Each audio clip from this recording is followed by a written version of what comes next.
brought to you by Palvi Agrico. आता शेतीसाठी जे काही लागणार ते घरपोच मिळणार, तेही मोबाईलच्या एका क्लिकवर. सोशल मीडियावरती ट्रोल केलं जात आहे आणि त्याच सोबतच खरं तर ही सगळी तुम्ही जी काही माहिती गेल्या पत्रकार परिषदेपासून देतायत, एक एक माहिती समोर उघड करतायत.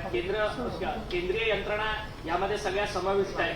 तुम्हाला या सगळ्या संदर्भाची भीती वाटत नाही का? कारण की काल तुम्ही स्वतः सेशन कोर्टात हजर होता, तुमच्यावरती स्वतः ईडीच्या संदर्भातली कारवाई सुद्धा सगळी सुरू आहे, त्या संदर्भात कोर्टात तुम्ही लढताय. एकतर भीती मला वाटत नाही, पण माझ्या परिवाराला 100% त्या ठिकाणी भीती वाटते.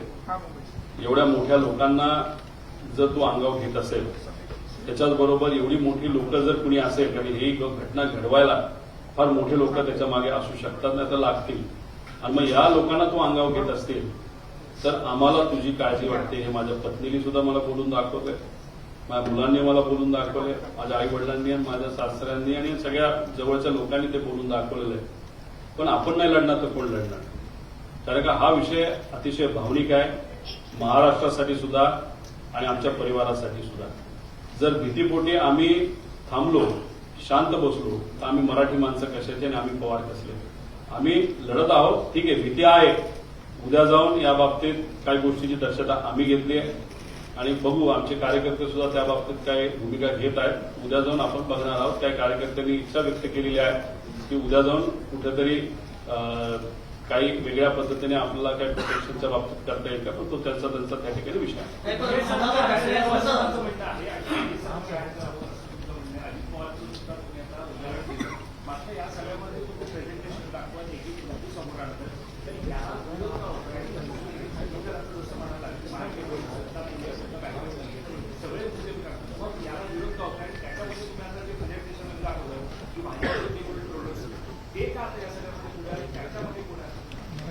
कोण आहे नाही आहे माहित नाही, पण एक आहे का मला विरोध करतात ह्याला मला सांगता येणार नाही. पण माझा विरोध करताय, मला ट्रोल करताय, याच्यामुळे मात्र शंका आता वाढायला लागलेली आहे. त्यामुळे शंका नक्कीच वाढत चालली आहे. त्यामुळे जर मोठ्या नेत्यांना माहित नसेल त्यांचे ट्रोलर अशा पद्धतीने पराक्रम करतायत, डोकं न वापरता का आदेशाने मला माहित नाही, त्यांना जरा खाली आदेश त्या ठिकाणी दिले पाहिजे. ट्रोल करून फालतू काहीतरी करतायत. तू कशाला विमानाला गेला होता? कोणी मला माहित होतं की ते विमान कसं आहे आणि ते विमान चालवायला आलं असतं तर मी उडवत गेलो असतो ना. त्यामुळे असले फालतू काहीतरी विषय म्हणजे बिना मेंदूचे हे सगळे ट्रोलर आहेत. पण ते आज एका मोठ्या पक्षाचे ट्रोलर आहेत, ऑफिशियल ट्रोलर आहेत.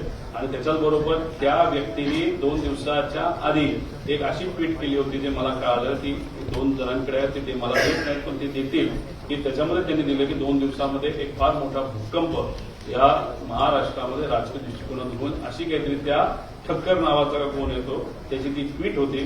खरंच मग काही ना काहीतरी शंका मनामध्ये आल्याशिवाय